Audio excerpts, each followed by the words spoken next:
Good afternoon, everyone. Thank you so much for joining me today for the webinar. So my name is Brett. I'm one of the directors from Tutors and Exams. So today we're going to be discussing how to manage your exam nerves. So again, thanks for joining me today. So what I'm going to go through today, we're going to explore nerves, we're going to explore stress, and we're going to talk around some stuff around mindset. And we're going to actually look into the psychology and the biology of that to create just a better understanding and awareness. But then more importantly for you guys, I'm going to share some ideas and some practical suggestions on how you can best manage your exam nerves.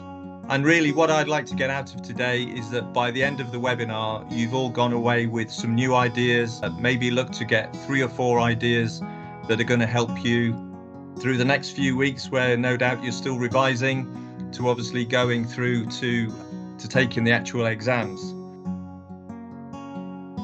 I'd ask, have you all got a pen and paper? Because there will be a couple of things I just ask you to write down. Good old-fashioned pen, writing down things in ink really helps you psychologically, and I'll explain a bit about that in a little while. This is the first thing I'm going to ask you to write down. What is it specifically that makes you feel slightly stressed or makes you nervous?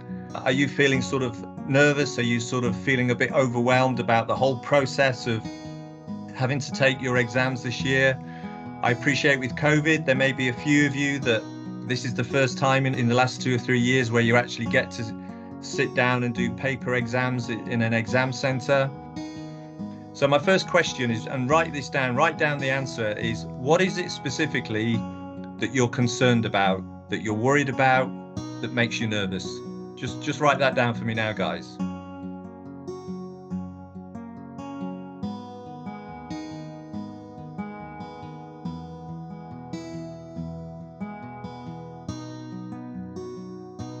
If I were to try and dig a bit deeper and to say to you, why is that? So I have a fear of failing. Well, why is that? I have a fear of not achieving the results. Why is that? Could you try and write down what that next level of feeling is to really get into this a bit deeper?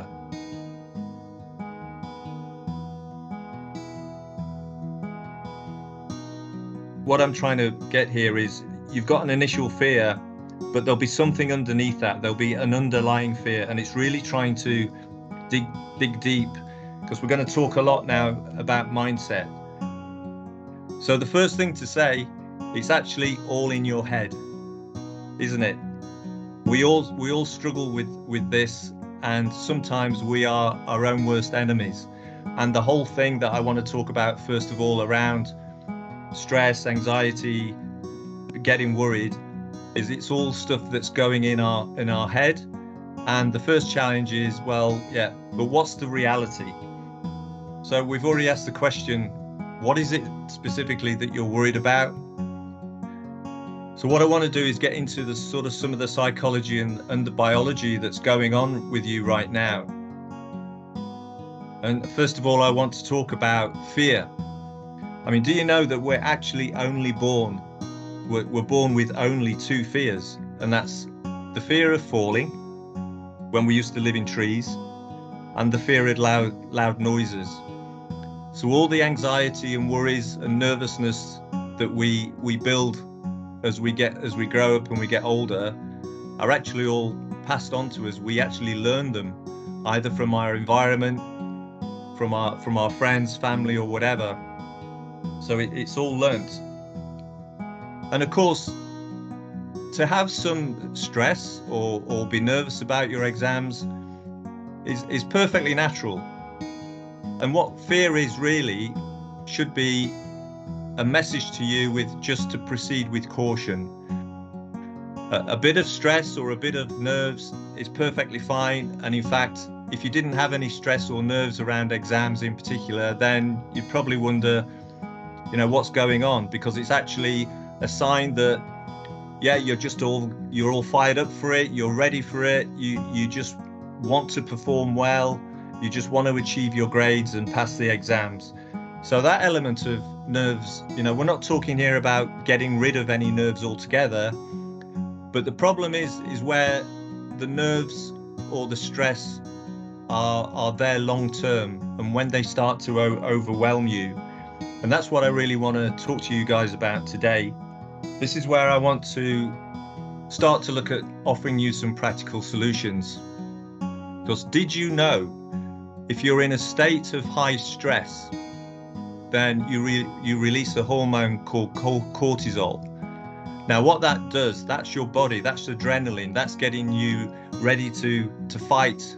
It's the fight or flight. And this goes back to our primitive brain.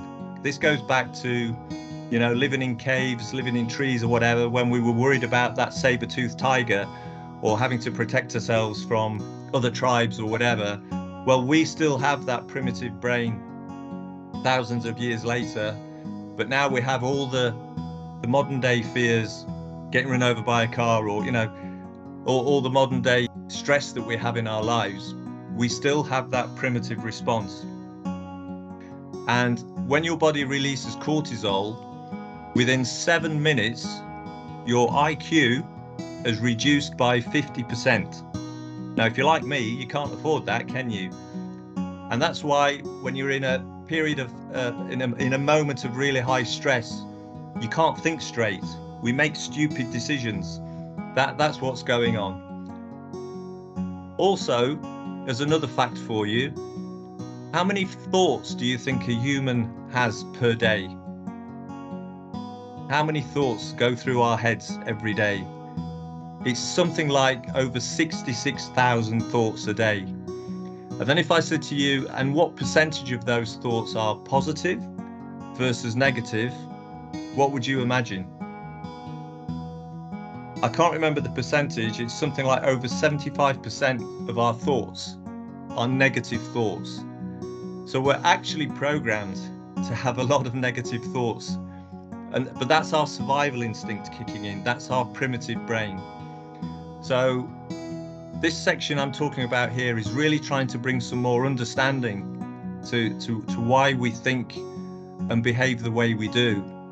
And actually, more often than not, the problem is ourselves. It's all in our own heads.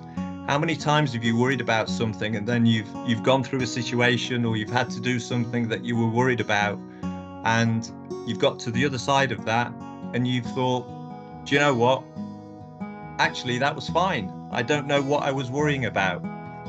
So that's just something I wanted to start off the webinar with, in terms of just a bit more understanding of just how it's normal, but how we mustn't let it overcome us, and how we mustn't let it overwhelm us. So the first step is that understanding and awareness. So what's the actual practical thing you can do? When you're in a stage of high stress or nervousness, there's one thing, and this is where the biology comes in. You may have already be familiar with this, but the one thing we can do biologically to reduce our stress at any given moment is to breathe. Now, there are lots of videos or books around different breathing techniques, but I came across one just a couple of weeks ago, and I'll give it a try, and it seems to work. So this is something called the double inhale, and then you breathe out almost like a sigh. So if you're game, we could go for it now. So what I mean by the double inhale, if you're feeling stressed, you take a deep breath as much as you can, but then you take another breath and you really push the air into your lungs. So you breathe in and then breathe in again. So you've got a really, really deep breath, hold it a little bit, and then breathe out like a sigh. Now, I don't know if you're trying it with me or whether I'm just making a bit of a fool of myself, but try that. Breathe in and then breathe again to really push it in. Actually try and hold it, but then just that breathe out, that just, and you'll actually feel your body relaxing. You might have to do it 2 or 3 times, but give it a try. because the biology of that is it's resetting something called your autonomous nervous system. And that, I promise you, if you try it, or there are other breathing techniques out there that you could read up on, but the biological way to immediately reduce high stress levels are through breathing techniques. I hope all that has made sense. Problem with that though is I hope you find something that works for you, and that certainly works for me. And you've reset your autonomous nervous system. But of course, that's great, but that's only going to last for so long, isn't it? Because if the underlying cause of whatever's making you stressed or nervous isn't dealt with, then yes, you can reduce your stress levels by using the breathing techniques, but then we really need to start to understand what are the practical things you can do to make the whole situation better and reduce your stress levels. So moving on, the next thing is about the best way to do that is to change your own perspective. So as I say, all this is going on your head. If you go through a certain situation or a certain problem is thrown at you, do you actually believe that you can control your thoughts? You can decide how you respond to any problem or situation. And this takes a bit of practice, but again, sometimes we can't change what's happened. We can't change a situation that we're in or something we need to do, like taking the exams. You're going to take them. You're of course a bit nervous about the whole process, how well you're going to do. You want to do well, but you're not going to change that, are you? Unless you decide not to take your exams, you're not going to change that. But what you can change is your perspective on the whole process. If you're in a difficult situation, you can decide how you're going to respond. You can do that, trust me. It takes a bit of practice, but you can work on it. So at the moment, for example, you're looking ahead, you've probably got a few more weeks of revision, and then your exams start. And sometimes it can seem a bit overwhelming. You can feel like carrying the weight. You can feel like you're a bit of a victim. So the first thing to do is to try and change your mindset, to face this head on, engage and embrace. This is just for a few more weeks now, guys. You've got to do your revision. You're going to go through your exams. No one really likes that. But yeah, embrace it. Engage with it.